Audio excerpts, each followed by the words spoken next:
How's everybody this afternoon? Hope you guys is all doing good. It's a beautiful afternoon over here. I came back to Chalk Bluff because it's quiet over here and I'm the only one. And I just need quiet to talk to you guys about some things today. Today's probably going to be the most difficult video I will ever make. The hardest for me. And I pray that you guys just hang with me and listen to this video in its entirety. It's talking about sexual abuse in and out of the church and my story about my sexual abuse in and out of the church. I was just, this kind of all triggered me. My daughter had told me about this documentary about this child bride, and I got to watching this about this, these kids that were getting married and having to be forced into marriage with, one of them was 11 years old when she got married. Some of them was 15, 16, 17. It was just telling the whole stories of how, they got married so young and what their lives were like. And then I also saw a documentary about, it's called Let Us Pray, P-R-E-Y, a Ministry of Scandal. And it's talking about the independent fundamental Baptist churches and all the sex abuse that has gone on there, how these pastors, youth pastors, all these leaders are sexually abusing kids. And instead of them getting prosecuted, they just send them to another church. They move to another church or to another area, another state, keep pastoring or being a youth pastor or leader, molesting some more kids, And so I got to studying this stuff about all that. I watched that whole documentary on that and what all, happened with them. And these girls were young. A lot of them come from broken families. One just had a mom and her 3 sisters, and the mom struggling to make, ends meet. The girl got molested. She was babysitting her Bible teacher's kids, and he started molesting her when she was 12. And then again when she was 15. And so I saw that, and then I got to looking at that was in the Baptist churches, and just all the widespread, stuff that was going on. There was the Circle of Hope youth camp that the Fundamental Baptist Independent Fundamental Baptist Association, they fund these youth group homes for kids that are troubled or whatever. Well, this one was in Missouri, and it was girls, and this couple ran this group home for these kids, and they ended up getting over 100 charges for sex abuse, child abuse, beatings and all kind of. It was horrible. And their daughter turned them in. She's the one that turned them in, and it just talks about where people are trusting religion and what they know of God, which is the church and religion, and they're being let down by it all the time. I mean, they're being abused in it and then covering up the abuse that happens to them.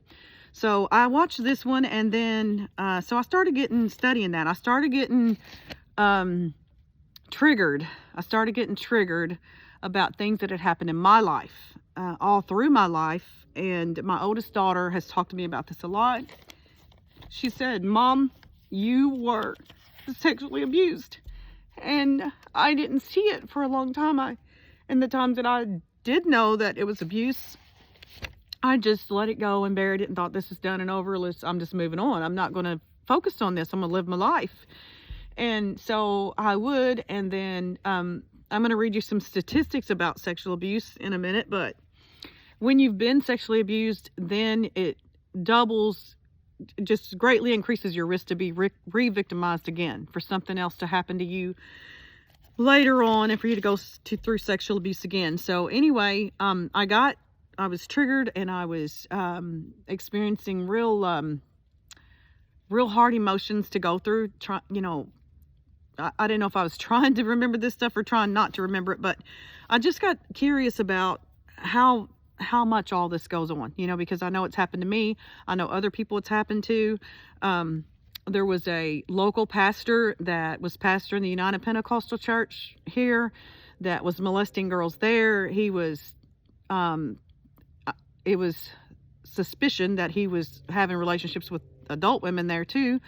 but that he was molesting kids and telling these girls he's going to check and see if they're still virgins. And, he got, I guess, demoted from being pastor, but he still had his license, still preached, never got any criminal charges on him.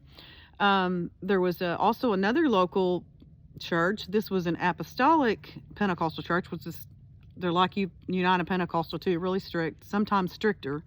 You're not supposed to wear long sleeves. I mean, you're supposed to wear long sleeves. Don't show your elbows. A lot of them, you don't have TV. You don't listen to the radio. Now they're getting more where they have TV now, but just a lot of strict stuff, because I was in these churches, so I know.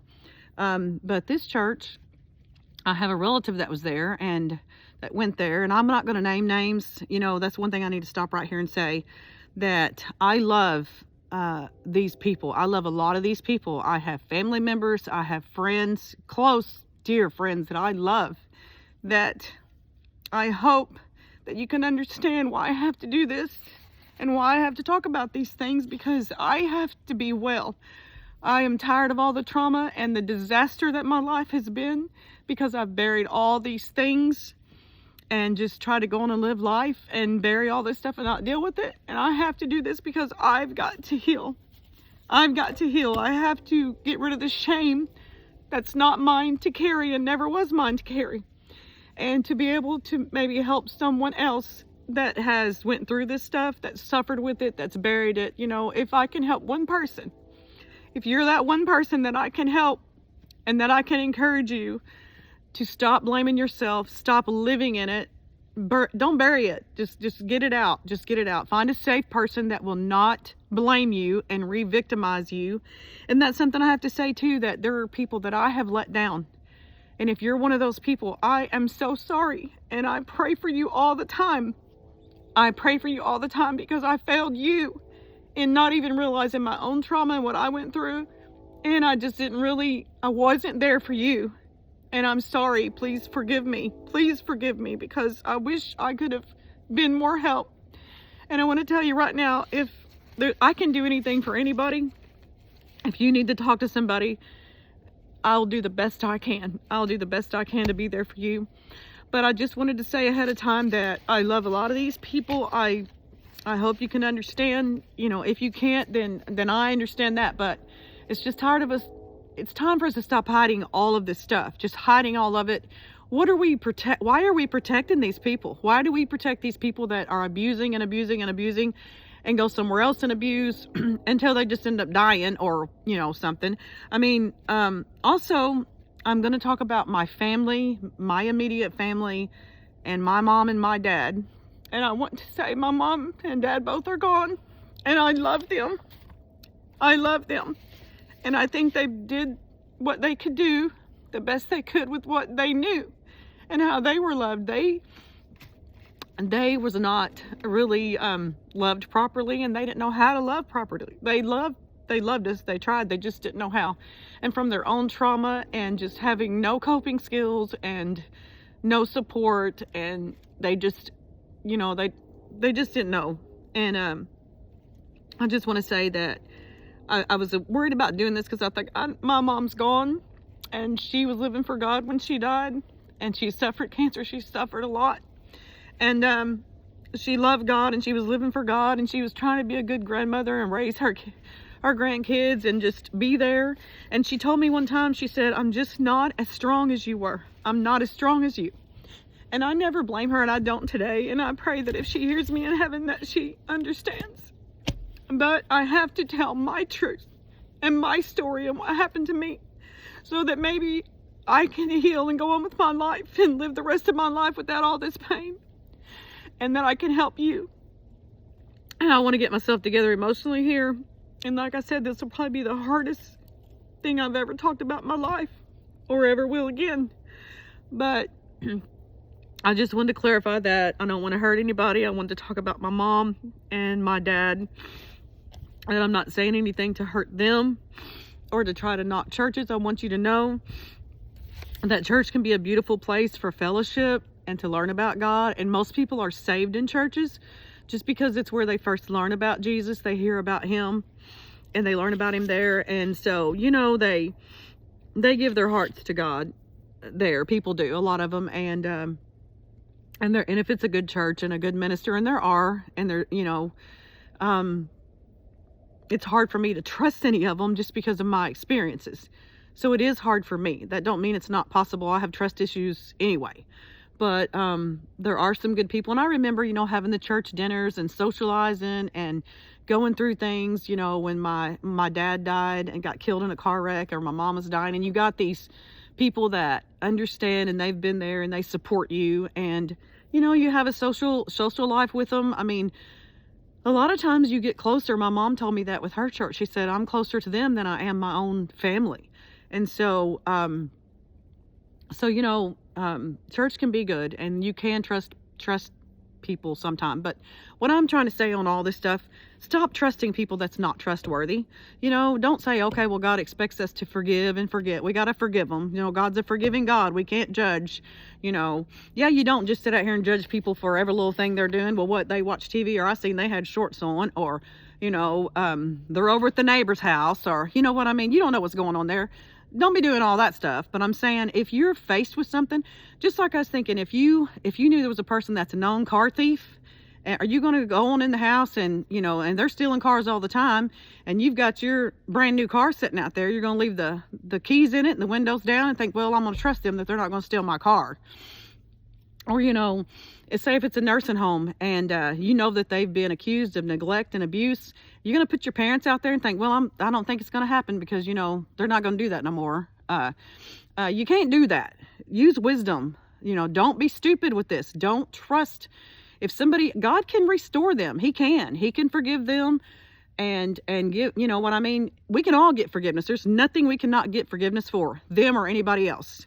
But what I'm saying to you is, just don't go blindly and listen to what people say and be foolish and say, okay, well, they repented, you know, they got their heart right, you know, like us. If we get out here and get in a fist fight, and we ain't, you know, the neighbor's acting up, and with all my anger that I've had, I've reacted violently in my life to things.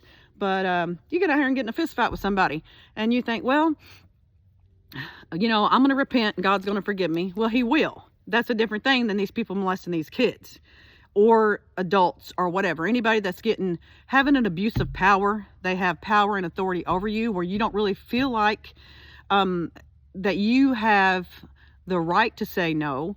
Or if you do, you're not really informed, you know, they have a position of power over you. You look to these people for respect and for help. Anyway, this video might be a little bit long. I hope not, but I got to get this stuff out. If you don't want to listen to it, just don't listen to it. Just turn it off. Don't listen to it. If it traumatizes you or makes you mad or you're aggravated about something I said, then God bless you. Just turn it on off. You don't even have to listen. But I just wanted to talk about some of this stuff. I got to look in not just the Pentecostal church, but the Baptist churches. Like I said, this church I knew here, the Apostolic Church that my mom went to, her husband was trying to sexually abuse my niece, her granddaughter. And the pastor had told her, my mom, now mind you, got this little girl, she was with her all the time from birth, basically. And after about 2 or 3 years old, she had her all the time. So they basically raised her. Mom got with him when she was 2 or 3. And then he started making sexual advances toward her and trying to get her to look at porno movies. And another thing about this video, you know, it may be explicit in some things. So monitor who you got listening to it, kids or whatever, that you don't want them to hear, because it's going to be explicit in some parts, okay? But he was trying to give her porno movies to watch and trying to sneak in her bedroom when mom was going to work. And just, you know, this girl had to get up at 5 o'clock in the morning when my mom left for work and lock her door so that he couldn't get in there when mom wasn't home. Now, mom lived in this stuff.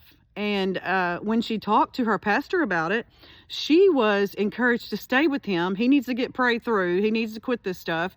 And you need to stay with him. This is your family. And then in that same church, the pastor's son was the youth group leader to girls. This is all teenage girls. He's in his early 20s. This is teenage girls, some young teens. None of them very old. The fact is they're teens. And he's supposed to be the youth pastor. Okay? I told my mom then, I said, that is not right. That ain't right. Because I already knew. You know, I done been through all this stuff. Do not, you know, that's not right. They need to have a married couple to be the youth pastor, especially when it's all girls. And so anyway, he ended up sexually abusing my niece. You know, she had sex with him. Nothing was done. He's went off somewhere else. You know, not well. Mom thought, well, you know, you can marry him if you want to. I mean, she don't even understand the whole severity or of what was going on. And you know, my niece has since had all kinds of things happen to her, all kind of sex abuse things. I mean, a lot of times, like I said, you normalize dysfunction after a while. You just think, okay, this is how it is, and I'm going to go move on with my life. And you try to block it out. You don't think about it. You don't understand that all this stuff's causing you all these problems in the rest of your life. You don't connect that, you know. Anyway, I got to studying all these different churches. You know, we all know about the Catholic churches. You hear that all the time. So the Pentecostal, I looked up the Baptist, the Independent Baptist, the Apostolic churches. It's in every religion. It can be in every religion, every denomination, it can be in any family. I don't care if they're rich, poor, or whatever they are. You know, it can be in a lot of different, in families and all. And so even my son said, well, probably, you know, the Amish people or the Mennonites. I said, nope, they ain't either. I mean, I watched a movie on that called Women Talking, and I did the research on that.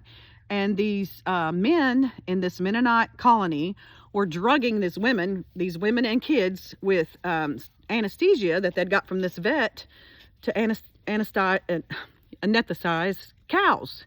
And so they were spraying this in this house and knocking all these women out, and the whole family out, and going in and raping these women. They were waking up with their pajamas torn and blood and semen all over the beds and bruised up. And these men in the community were just saying, they'd tell their husbands, and the men were saying, oh, this is just figments of you women's wild imaginations, or that's demons or ghosts or something. You know, they were a very male-dominant religion. And so how they got caught, one of the women woke up, and when two men was attacking her, and she recognized them. And it said these women would just, you know, they were having nightmares and stuff, and they could wake up for a second and in terror, and then they would black back out. So this happened for 4 years before they got caught. 9 of them got arrested. 7 of them did get prosecuted and got 25 years in prison. The veterinary that gave them the cow anesthesia he got 12 years, and one of them escaped, and they didn't catch him by 2011. This stuff happened from 2004 to 2009. They got arrested in 2011. Well, this Time magazine journalist, she went out there to see what happened with the women after this. What happened, you know? And they don't trust you. A lot of these religions, they don't trust people in the outside world. And I don't care if it's even the strict Pentecostal, Baptist, whatever. A lot of these are very male dominant. And I'm not talking about men. I know there's some good men. Guys, don't take an offense if you're listening to this, but 99% of sex abusers are male. They're men. So because, and especially it happens when you have somewhere where men are extremely dominant, or, you know, they're in the religions or whatever. Women don't have a place. They don't have a say. They don't have any of that. So that's a breeding ground for abuse. So when these women told this stuff and all this happened, this journalist went back to see if they had any help, you know, what went on with the women after that. Well, they refused counseling because they said that it happened when they were knocked out anyway. So, you know, they didn't remember it. They don't need any counseling. And this journalist, she had accounts and reports that there was just rampant incest in that community, and there were still rapes going on. Maybe not the, they weren't put to sleep, but there was still a lot of rapes going on. So this is in the Mennonite community. The Mormons, everybody's heard about Warren Jeffs and how he was molesting these kids and making them think that, you know, he's the prophet of God and he's the only one that hears from God, and married that little 12-year-old girl and got one of these little girls pregnant. They did DNA. That something got me, because this is a decade later. I was watching something the other day called Keep Sweet, where they're seeing how these people are doing now, and it devastated their whole community. They're getting evicted. Just, you know, it's all terrible. But there's still, these women are saying, well, I don't believe that. You know, that's lies. He would never do that. That is lies. And they have proof. This girl had this baby. They did DNA on the baby, DNA on him in jail. He's the daddy, and she was a little kid. He married this little girl 12 years old. And, you know, they're still acting like, well, he wouldn't do that. Now, how many people hear that? How many people hear that? When you are confronted with sexual abuse, somebody's been sexually abused in your family or somebody you know, well, they would not do that. There is no way they would do that because we don't want to deal with it. And especially if you love them. If you love them, it's somebody you close to, somebody you love, a relative of yours. You know, I've had a relative that was accused of, and I feel like he did it, sexually abusing another young relative in our family. And I believe he did it. And the child, she said he did, and then she said he didn't, and then she said he did, and then she said he didn't, because, you know, she saw all the pain that this was causing in the family and everybody hurting and people not liking each other and everybody hating him and different stuff going on. And so she recanted what she told, and that happens a lot. That happens more than you know, because she thought, I'm causing this pain in the family. So now she's living with the trauma, not only of what happened, but think I hurt all these people. That was not her fault. It wasn't her fault. And this happens all the time. And you know, we got to stop it. We have to talk about it. We have to get this out. We have to stop it. We can't keep letting this go on. So I'm going to talk to you today about, first of all, I'm going to tell you about I'm sorry, my throat's getting dry and I'm freezing over here, but I have to come over here where it's private and quiet so I can do this, okay? One of these things, I'm gonna talk to you about statistics, also about the teen brain, and then I'm gonna talk to you about my story, okay? Statistic-wise, well, for one thing, this lady named Lena Ahrens, I think it says, here's what she said, and we need to remember this. She said, remember, abuse thrives in secrecy. It thrives in secrecy. And even in the Bible, I told you the story last time about Tamar in the Bible, that her brother raped her, and the other brother did kill him 2 years later, and he always planned on it. But her, he said, you know, did he do this? Okay, well, don't say nothing about it. Just keep it quiet, sister, because it is your brother. You know, like, we don't want to disgrace our whole family. We don't want everybody to know this. Just keep this quiet. Don't say nothing to nobody. You know, she didn't have anybody to talk to about it. She didn't have any therapist or anybody to talk to about it. She had to deal with that pain. And the Bible says that she lived desolate in her brother's house. Ruined was what that desolate meant in that word. It meant ruined. Because in the Old Testament, if they weren't a virgin, they weren't going to get married. Nobody wanted to marry them. So her life was ruined over her brother's few minutes of pleasure, lustly pleasure, and he ruined her life, you know. And she didn't have anybody. I mean, you know, so abuse does thrive in secrecy. Stop keeping it secret. If you are involved, if something's happening with you, tell somebody. If something has happened before with you and you've struggled with this, you find somebody safe, somebody that you know is not going to judge you and blame you, and it's not your fault. And that's one of the things they always do, is try to blame the victim and put it back on you. And you know, this happens a lot. You know, what was you wearing? Or this is even an adult in date rape situations. What was you wearing? Was you drinking? You know, where did you go? You should have known better than go with him. I mean, it's acting like that men are so depraved that we can't trust them at all. And that they're not control of themselves. And you know, it's lets these predators just keep getting by with stuff and not being charged. It also is not right for the good men that respects a woman, respects her boundaries, respects her wishes, that cares about women, and that wouldn't do anything like that. It's acting like, oh, they can't help themselves. Well, that's crap. But anyway, I was going to say that, and I was going to talk about on statistics. I'm going to give you some of these statistics. This is from RAINN. It's the National Organization of, it's Rape, Abuse, Incest National Network. And it's the statistics. This is in 2016. I'm about to freeze. But it said that of all victims under 18 years old, 2/3 are aged 12 to 17. 1/3 is under 12. All right. Here's what it says. I said 99%, but it says up to 96% of the perpetrators are male, and 75% of the offenders for child pornography are white males.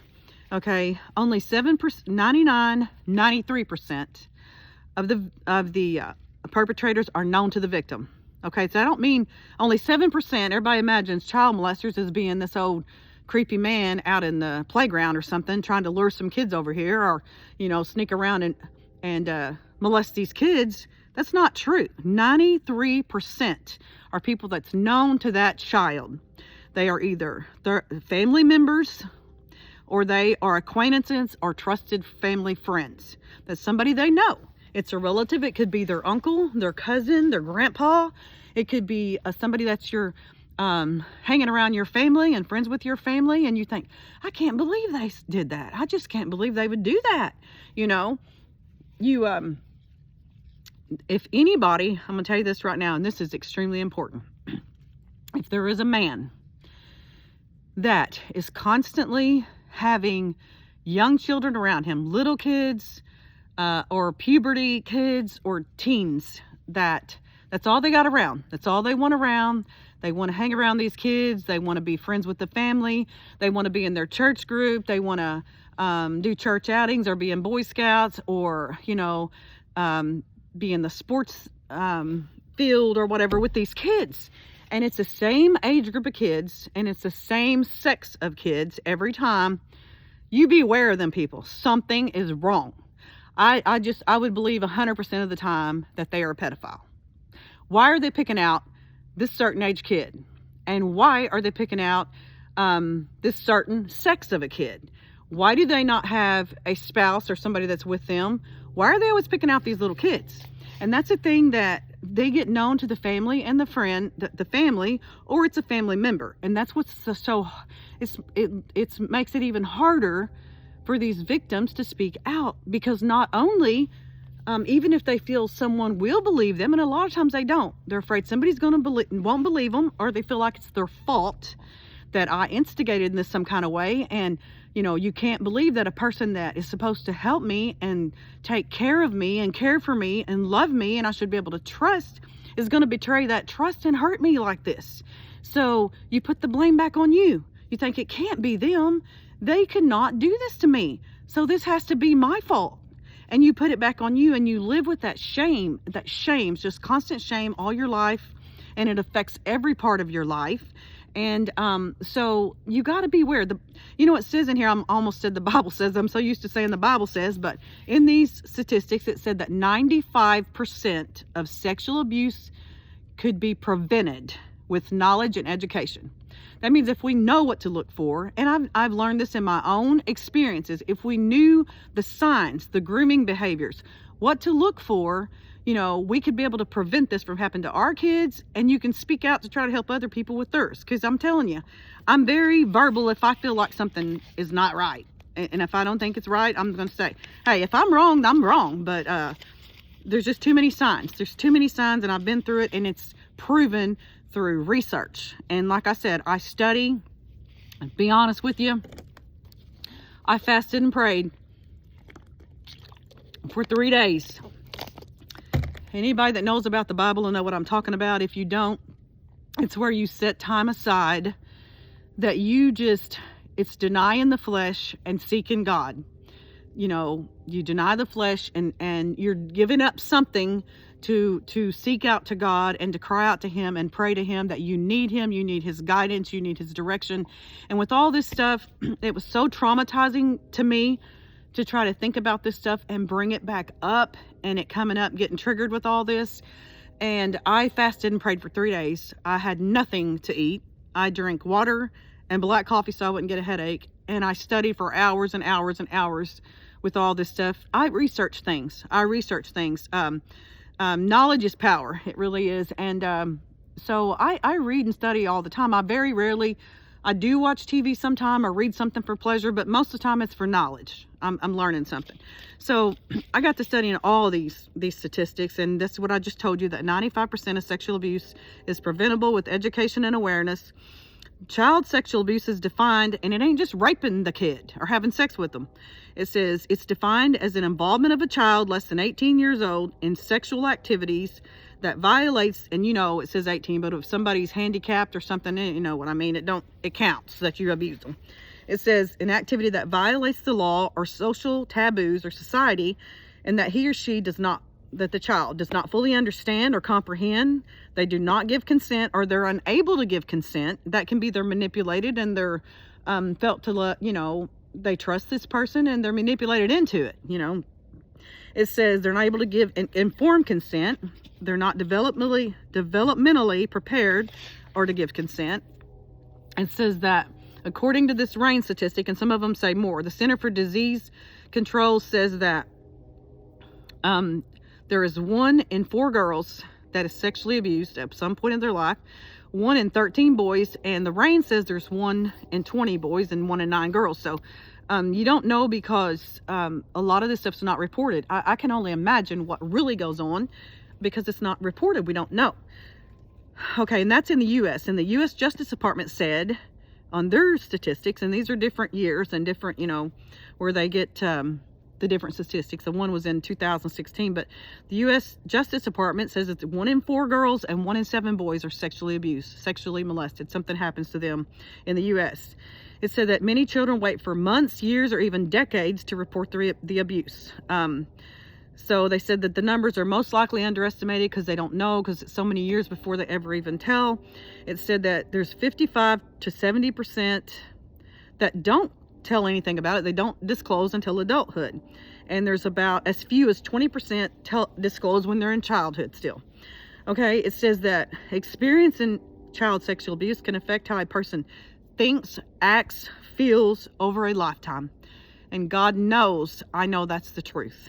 I know that I live in that. I have lived in that for almost 60 years. I'll be 57 in March. And my first sexual abuse incident was when I was 5 years old. So yes, it affects your whole life.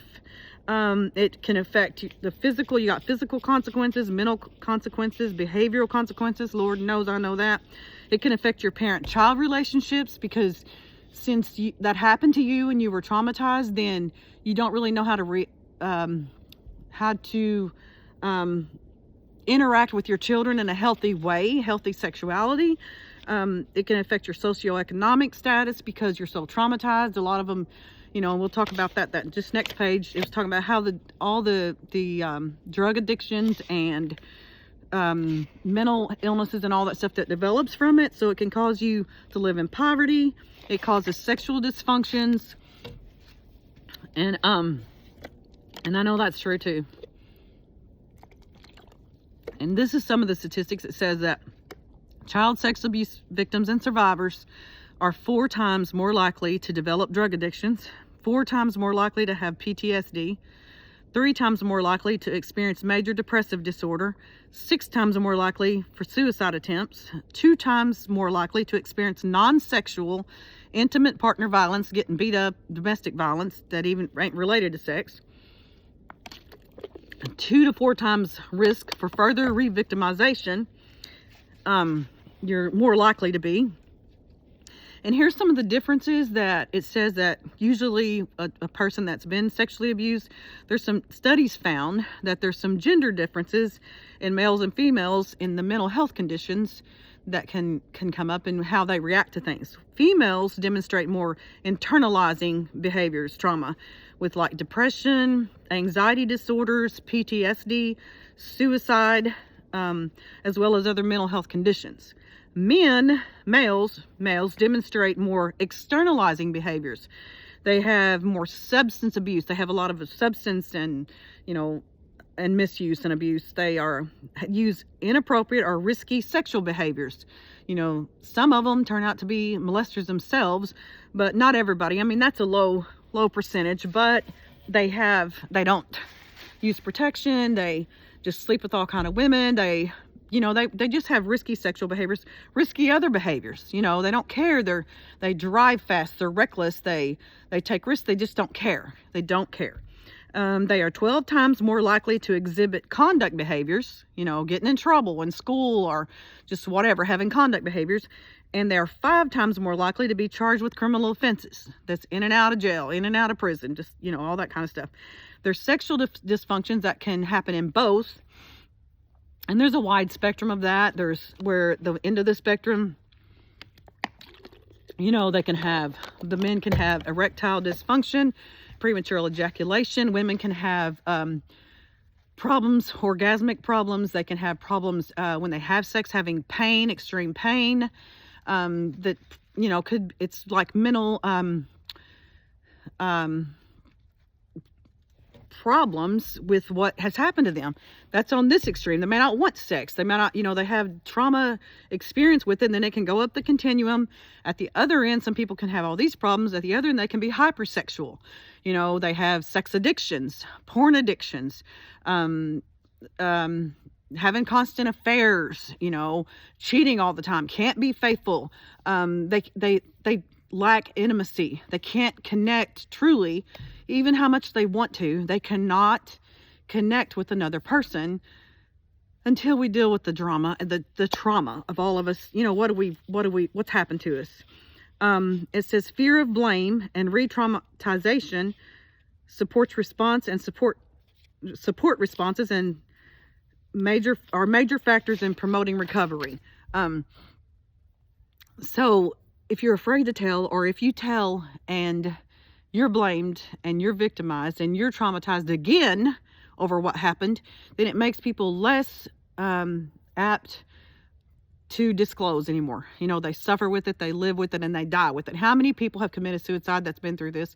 How many people, like my dad, was drunk driving and got killed in a wreck because of what he had been through? He had been sexually molested. How many people live with that their whole life and live in these reckless behaviors, ended up taking their own lives or dying over drug or alcohol, a drug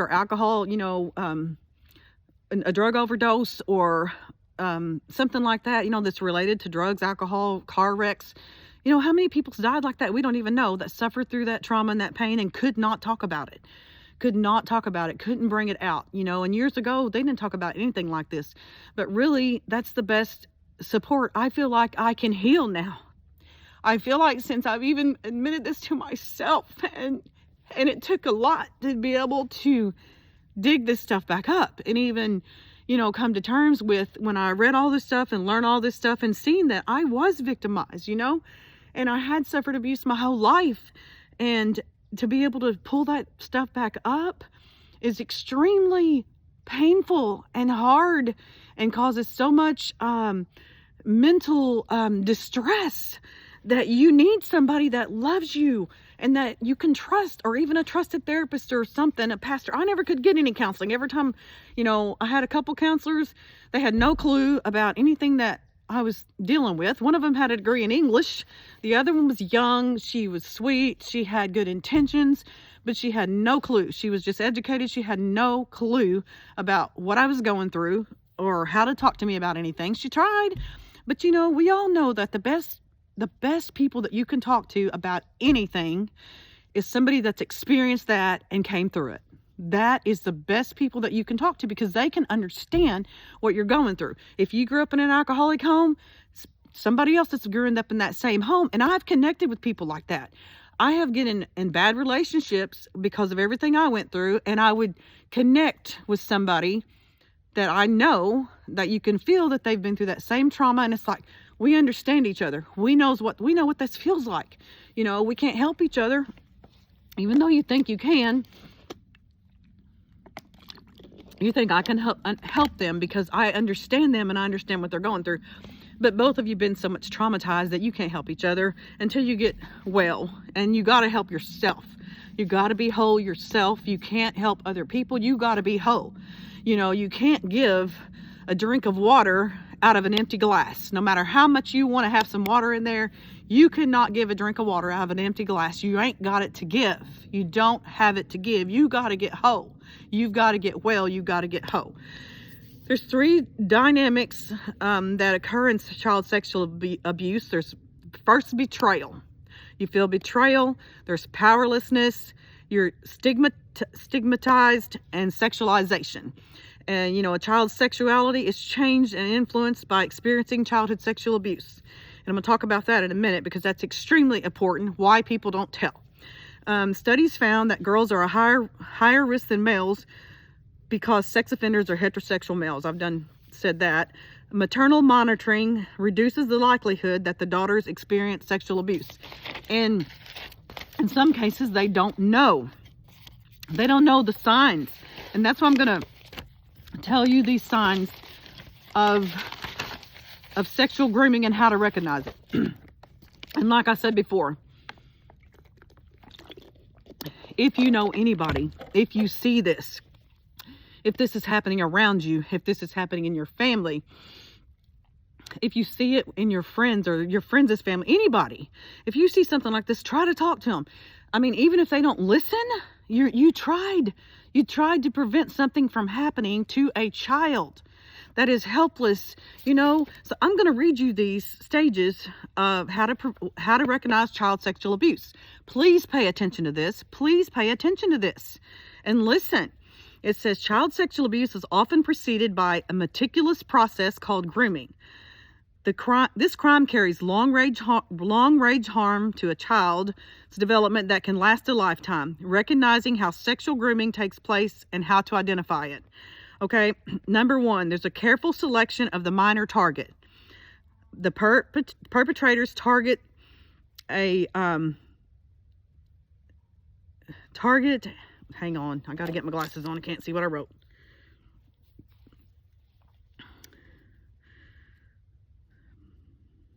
Okay, their target is their desire, the opportunity, and a chance for success. They're going to see, am I going to be able to succeed in this? Can I get in this family? Can I get them close to that kid's vulnerable somewhere? That family's vulnerable somewhere. It says they will pursue relationships with the families through a variety of different organizations such as schools, churches, childcare, and community programs. This is people outside of your immediate family. This puts them in a position of authority and gives them opportunity to build an emotional relationship, trust with their intended victim. Okay, earning the number two, and earning the trust to access the child victim. I'm sorry, y'all. I'm emotional and I'm cold, and I'm just bear with me, please. It says it's not uncommon for them to have employment in roles that makes them a trusted adult. And I talked about that earlier, trying to get jobs or something.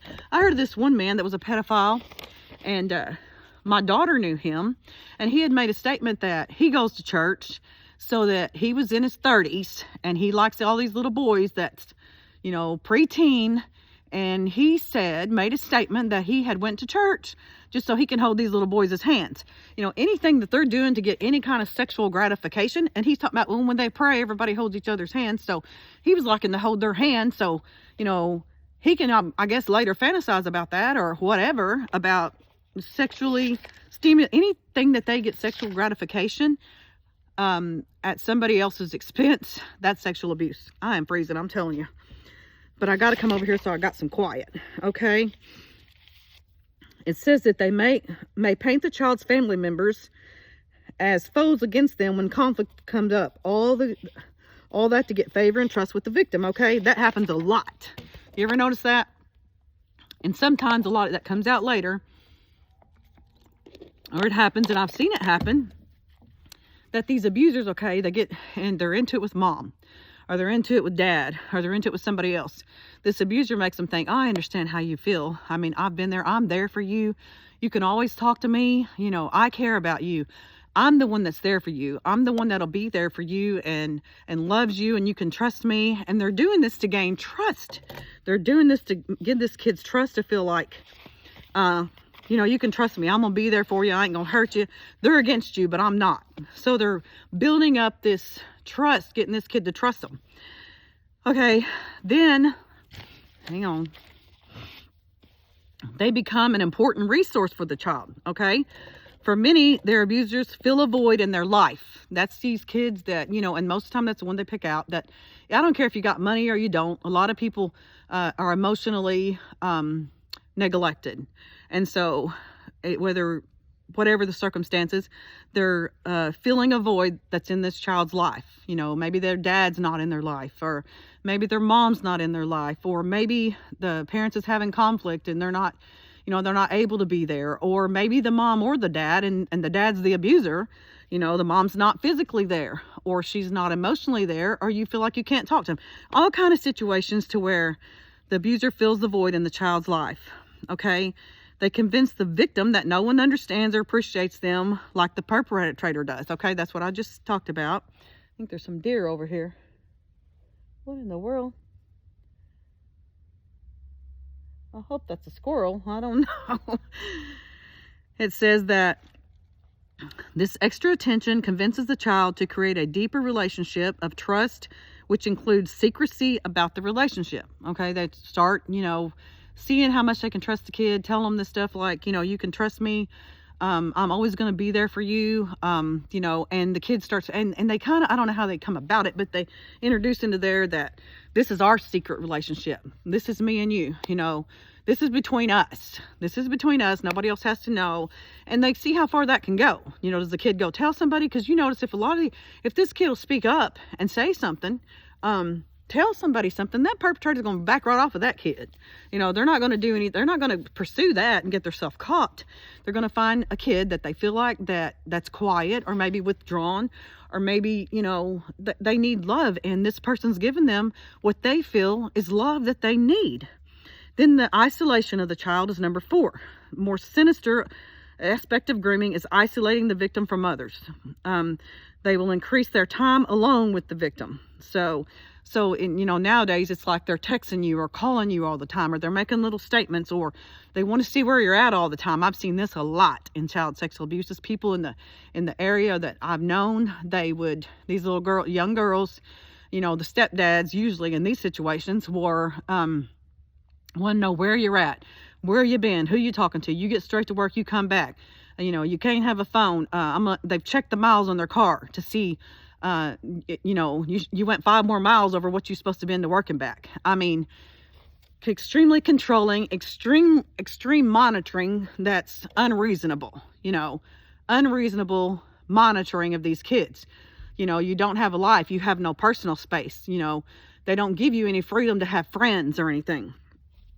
That's to try to isolate you. It says during this time, they'll try to make maybe some kind of comments about sex or whatever. All right, number 5, creating a sexual relationship with the child. They'll begin to express importance of hiding the relationship with other adult and family members. Remember what I just said, that they will try to, this is our relationship. This is our time. This is me and you. I love you. I'm the only one who cares for you. Nobody cares for you like I do. And, and I know you love me, and let's just, this is our relationship. Okay. Is sometimes the prep will rely on scare tactics, like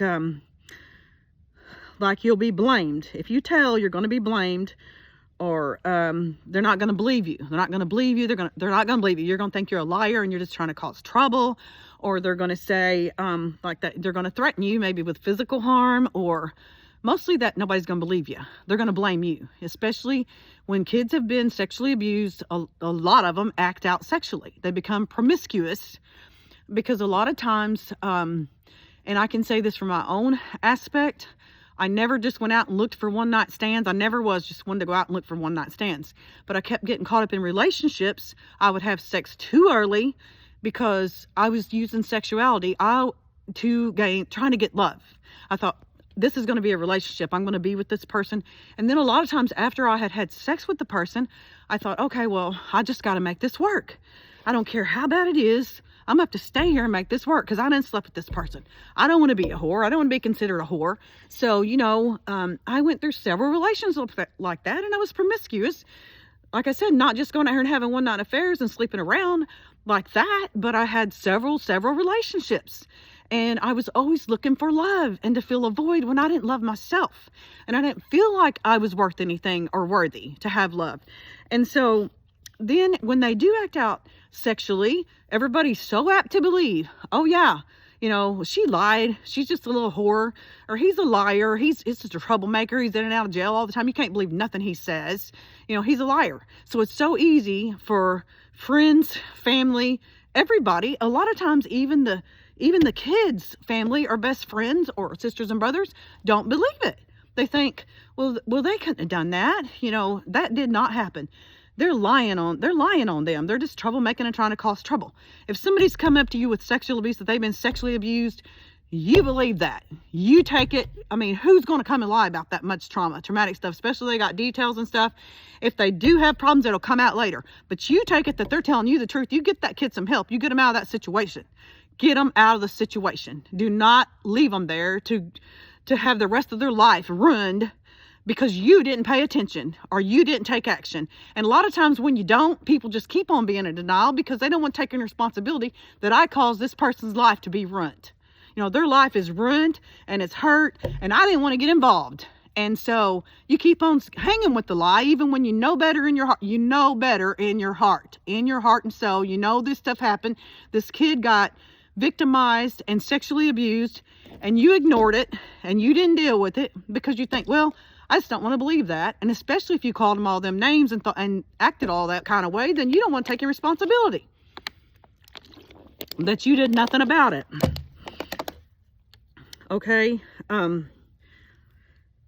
It says that when they were telling you all this stuff, that teens, but every kid, but especially teens, and I was talking about the teen brain a while ago, that kids, our brains, the way it develops, we have an amygdala in the middle of our brain. That is the part of the brain that emotions come from. It's the part of the brain emotions come from. The frontal cortex is the area of our brain right behind our forehead. That is the part of the brain that has rational thinking, where we think rationally, we understand there's consequences, long-term consequences. We think with our rational brain. We think with our cognitive functions and not just emotions. Well, teens, I've done this study of teen brains, and I also learned about this when I worked at the juvenile office. We had to go to trainings about teens. And these kids, they don't even, your frontal cortex is not actually fully developed till sometimes in your 25. So these kids that are teens, they're not thinking rational. They don't have the ability to think rational about their actions. They think with their emotions, And so a lot of times you can ask a kid, well, why did you do that? Or what happened? Or what was you thinking? You know, they can't tell you what they was thinking. They can tell you what they was feeling. They can't remember what I was thinking at that time. Well, this happened or that happened and I felt this or that. They can tell you their feelings, but they don't have rational thoughts to explain things like that. So a lot of these, especially teens, are very, very at risk for being scared that if they tell somebody, kids are so worried and sensitive about, especially their other peers, think about them. What's people going to think about me? You know, I mean, I remember, you know, you got a pimple or you're worried about it. I remember being 10 years old and going to school, and I've told this story, and I said, my mom, she always had that, I don't know if it was Avon or what, but that rose cologne smelled like roses. My mom loved roses, and so I like that cologne, and I put some on. Well, now we know you put a little cologne on, you may not smell it yourself unless the next day you take your shirt off or put it on or whatever, you know, when you're getting ready to take a shower and you smell it on your shirt or whatever. But I thought, well, I can't smell that. So I just sprayed a whole bunch more. And I think, I couldn't smell it. I got to school, and this kid, and I remember his name still and exactly what he looked like, 5th grade. And he said, you stink, you know, because I had all that cologne on. And I was so mad at him, and I never forgot that. But you're extremely sensitive to criticism, to perceived flaws about ourselves. You know, you get a pimple or something and you're just freaking out about that. You know, kids are so sensitive to what others think, especially their peers. So these predators can tell that kid, you know, nobody needs to find this out. They'll also think you're going to tear up the whole family. You know, if this gets out, you know, our family's going to be tore apart. You're going to be blamed. I'm going to go to jail. How y'all going to live? I mean, you know, just all kind of bad things are going to happen. You cannot tell this. You know, they can't tell this. And it says that victims often believe at this stage is that a relationship with their abuser is what they want and will do anything to protect it from scrutiny. That's the part I was going to get to. Everybody thinks, well, why didn't they say something? Why didn't they tell somebody? They must have wanted that to happen. They, you know, like I've always told you, like this, they get groomed into believing that I not asked for it, like I needed this person. I needed them. They loved me. They was there for me. You know, they was the only person that was there for me when nobody else was. They was there. They loved me. They showed me attention, affection. When I needed something, they was right there. And they get to thinking that they love this person. Well, they already love them if it's a relative or something. But if it's not, and it's just a friend of the family, you can think you love them. You can think you're in love with them, and I want to be with them. And I went through that, and I'm going to tell you about it. That you love them and you want to be with them. And it's all just them using that to break you down, and make you dependent on them, that you need them and that you love them and they love you. They're only going to be there for you. So you're going to hide it. You're going to feel like, I'm not going to give up I'm not going to give up my support and my love, somebody that loves me and I love them. And I'm not going to, even though they're hurting you, they hurt you, and betrayal of trust is the worst thing in the world. Betraying that trust is the thing that hurts us so much, that we live with for the rest of our lives. And then you have trust issues all your life. That, is there anybody trustworthy? I mean, because even me, I don't really trust hardly anybody. I mean, very few people do I trust. And I have a hard time trusting, and I probably always will to a degree, because they betray your trust at a young age, and you feel like, I can't trust this person that I should have been able to trust, and I should have been able to trust with my life and my love and my body, and they betrayed that. So, you know, I was just trying to let you know, like, even some, and here's something nobody ever talks about, and I read about this and I thought, this is one of the shame things, because if we are sexual beings, okay? In puberty, when you hit puberty, we all know, you start your physical development. Girls start getting breasts. Both sexes start getting pubic hairs. You start having periods. Girls start having periods. Boys get taller. They get taller. You get all this. Their voice changes. All these hormones are growing wild, including your sexual hormones. So, you're going to be curious about sex, and you're going to be curious about the feelings about it. And you're going to be curious, if you fool around and it feels good with somebody, you're a kid. It feels good. I had a rape victim one time tell me, well, why did I allow that? Why did I go back? Why did it happen again? It's because it felt good. It felt good. Your body responds sometimes when your mind is not involved. How can a man get sexually abused? I mean, besides just being raped. But I'm saying a lot of times women have sexually abused boys, because when you are stimulated sexually, your body is going to respond a lot of times. Now, I'm not saying in violent rapes and stuff like that. That's a whole different thing. I'm just saying these manipulated sexual abuses, your body's manipulated, your mind is manipulated, and you feel like, well, I must have wanted that. I wanted that, I guess. It felt good. I mean, and they use that against you. And, well, she wanted it, or he wanted it, or they enjoyed it. That's bullshit. And I'm sorry to cuss, but I'm going to tell you, that's what keeps them in shame. That's where the shame carries over, that you feel like it was my fault. It had to be my fault. They loved me. They trusted me. They took care of me. I had to seduce them. I did something that seduced them. I did something that brought this on and that caused that. And then if your body does, and I'm not saying everybody's does. I'm not saying every situation's the same. Everything's different. But if you're one of these people that does, like me, and your body responds pleasurably, and I'm just saying, because of the emotion, women, this is statistic too, women are more connected emotionally. If you connect emotionally with somebody, then a lot of times that's how they win access to your body, is through your emotions, talking to you, connecting with you in that way. And then they're willing to share their body with you if you connect with them in that way. And I'm not saying in every case, I'm just saying from studies and from my own personal thing. And I read another area in here that you think in your mind, my body betrayed me. I must have done something wrong.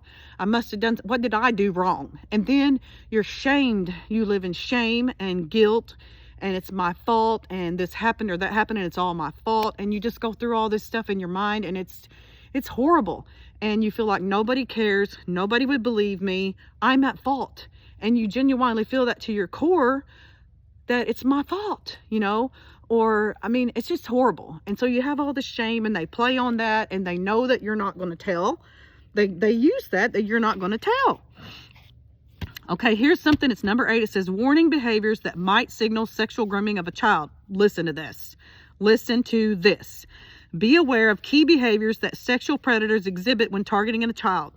They have a fixation on one particular child. They pick out a kid that they're fixated on. This is the kid all the time that they're around, they're around. They try to be around, trying to have situations where they can be around this child, regularly initiating time alone with the child. They're always trying to figure out how they can be alone with this kid. I'm gonna take them here, I'm gonna take them there. You come stay at my house, let's watch movies. Let me get you something to drink, because I had a family member, my brother actually, and I asked him if I could share this story because this happened to him. He was a young, puberty aged young man, and this man, and this is another thing, in the religious thing I told you, he was a deacon in the church, a deacon in the Baptist church. He was on the fire department. He got all these young boys at this age, a few of them in my family, my brother and some other in my family, and people we knew. It was a very small community in Illinois. And he got these boys, and he'd give them money and buy them things and give them alcohol. And then he started, after he's doing all this stuff, started putting on porn movies. And these kids are kids. They're puberty age boys. They're drinking. Their families are paying no attention. You know, they don't know where they're at half the time. I mean, that's just, and my brother, he was just a totally different person before that happened. And after that, he has been in and out of trouble his whole life in all kinds of wrecks. It's a miracle he's alive today. And I said, can I share your story? I said, if you don't want me to, I understand, and I won't. My brother he's my best friend. He's my best friend in the world. I've been closer to him in my life. We've had our times we've been off and on that we get mad or we haven't seen each other for a while, but we can always, he told me last night, he said, we can talk about anything, can't we, sissy? And I said, yes, we can. And I've always had him, and that helps. You got to have that person that you can talk to that's going to love you unconditionally, is going to listen to you unconditionally, going to be there for you. We all got to have that. And he is mine, that I always know that he's going to understand and he's going to be there. And we've both been through this stuff, and we can share things with each other about what's happened to us. And but that's what happened with him. This man was a predator. He preyed on all these young men, and I'm telling you, all these boys, after this happened, they were just getting in trouble. They were just going to prison, getting in jail. My brother's been in and out of prison all of his life, and these boys were doing that too. They were all in and out of jail. One of them ended up dead. And the man, when he got caught, and how he got caught, he had made some videos or something, and somebody thought it was a movie and put it on to watch and caught this stuff and found it. So he got prosecuted, went to jail. He did like 18 months and got out, and that's it. And you know, he should have had to spend the rest of his life in there, I feel like, because here's the thing about it too. Even on the Christian part of it, you may think, well, you know, they should be able to, we need to forgive them. We need to forgive them, whatever. Well, they still need some consequences. If somebody gets out here and commits murder, they still go to prison.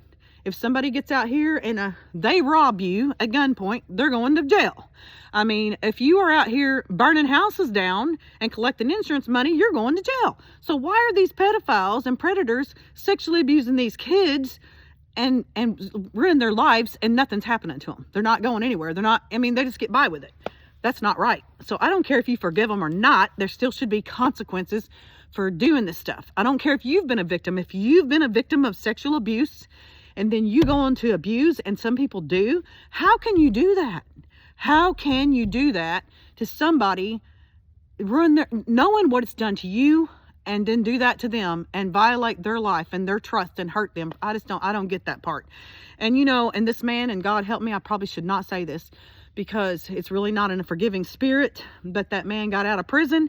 He ended up, was driving a tractor. The tractor turned over on him and squashed him. And tell you the truth, at that time I thought, well, you got what's coming to you, because God sees all that stuff. But you know, I don't say that I hate the man anymore. I don't think about it anymore. I just let it go. I try not to have any hatred or anything. I don't know what happened in his life, and that's how I always try to look at everything. You know, what happened to them, what made them do that, why did they act that way? And this video is getting long, and I'm just probably not going to listen to me no more. So I'm going to try to hurry up and get this done. But and it's getting dark, and I can't read this stuff. But anyway, they try to get time alone with the kid. They display favoritism of that child, that one kid. That's their favorite. They're displaying favoritism to that child. They're giving that child special privileges that frequently gives opportunity for private one-on-one contact. That child gets privileges that nobody else gets in the family or in the group or the church group or the whatever group or home or family it's in. That child is given special contact and privileges. They're frequently buying gifts for a child, for a minor, especially that one particular child. They're buying them things, they're doing things for them that they're not doing for anybody else. Now, this here stuff that I've researched, folks, listen to this and pay attention to it. Notice, have you seen that before? Have you ever been a victim of that yourself? Have you noticed that in another family or in your family? It says they do activities that may be sexually arousing to they'll perform activities that may sexually arouse the predator in part of their grooming process. They may take inappropriate photos of a child in their underwear or minimal clothing. They may purposely intrude while the child's in the bathroom, while the child's taking a bath or something, or they may have the child in there while they're taking a bath or going to the bathroom. They might have inappropriate tickling that leads to accidental contact with the child's private parts. Playing games or activities that require changing or removal of clothes. Sharing sexually explicit stories or experiences or jokes with a minor, could be a teen or preteen. They are commenting on the child's physical development or puberty. They are using excuse of his sex education to be sexually explicit with the child. It says if you or your family members suspect grooming of a child, talk to the child, seek help for the child. Let them know. If you're the child, talk to somebody. If you're a teen or anybody that needs some help and you're hearing this or somebody's talking to you, talk to somebody. It says they do not need to carry the burden, shame, and guilt of what has happened to them. No, they do not. They don't need to carry that shame and that burden because somebody's a damn pervert. So, I'm trying to look at this and not be so, I'm trying to be, oh Lord, forgiving. I'm trying to be forgiving and to not, it's not my place to judge. I don't know people. I don't know their hearts. I don't know anything. But I'm going to go ahead and get on to my story, y'all. It's been long. You might not even stay on here after this. You might have quit a long time ago. I mean, I don't know. But those of you that will listen and that I can help, and I've prayed and I've talked to God and I've fasted and I've had a hard time to even dig up.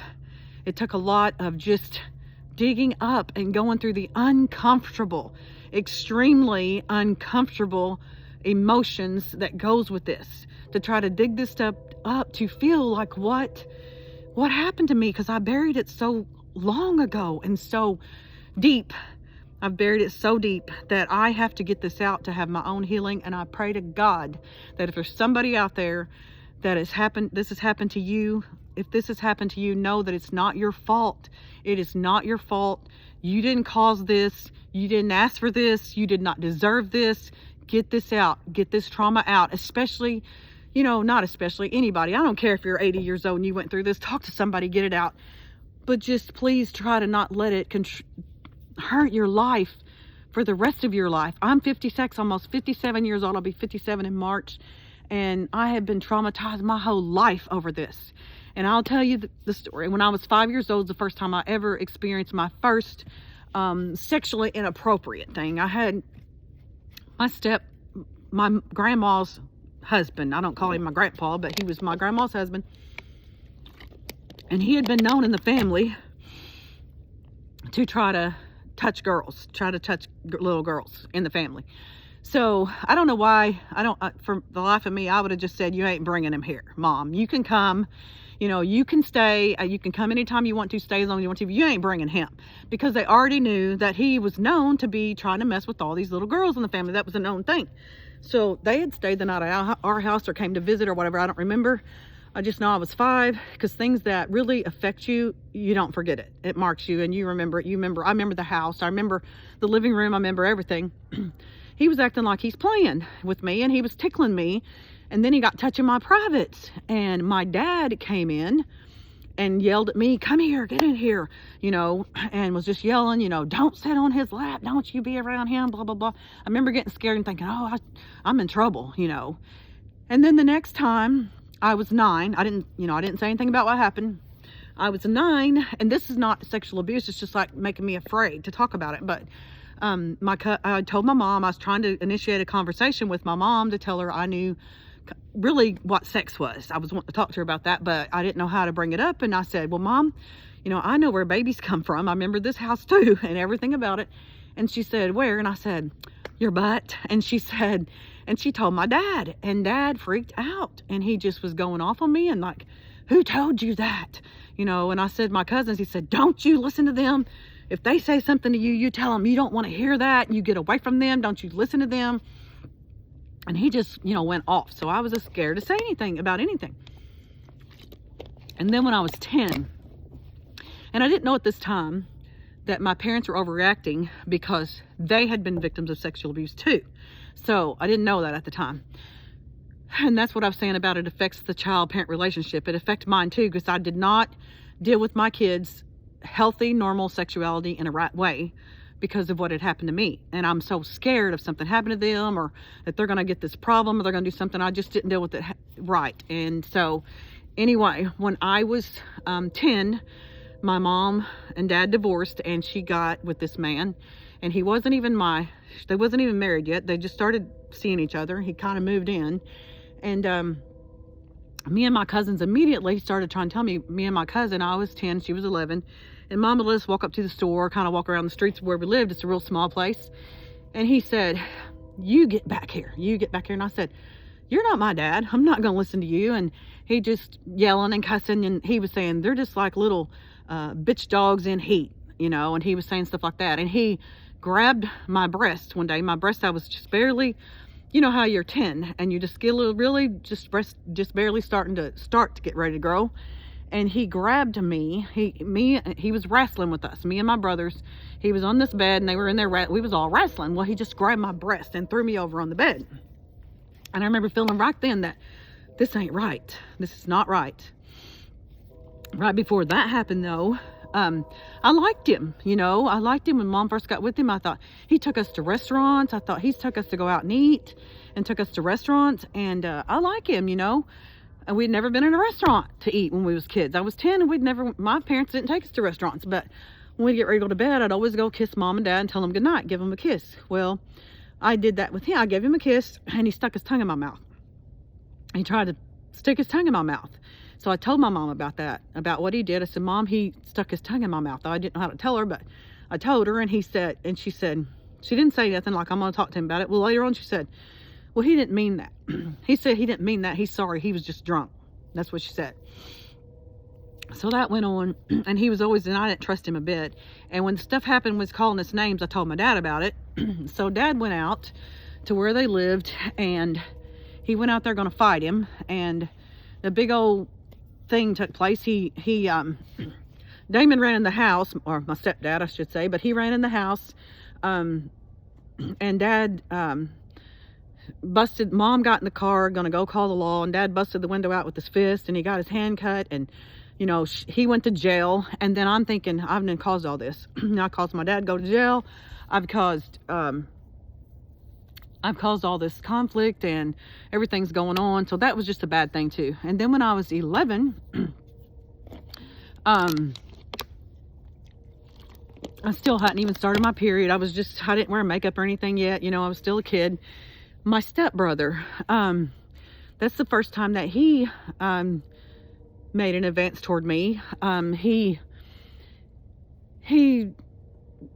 got me alone away from the kids, sent the kids across the street, and just said, and he was high and messed up and drunk, and I don't even know what he was on, but he was telling me to come here. And I thought, well, my mom must have got killed. They'd gone to get groceries, Mom and stepdad, and they'd gone to get groceries. And he laid on top of me and said, I want to, what? And I said, and I was scared, and I said, get up and let me up or something. And he said, were you asking me or telling me? And I said, I'm asking you. So he got up and got off of me.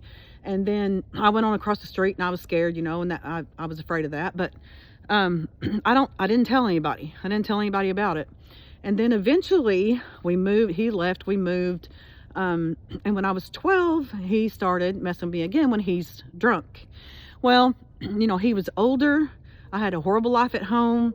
I thought, he's smart. He's older. He knows things. He's good looking. I got to thinking I like him. I like him.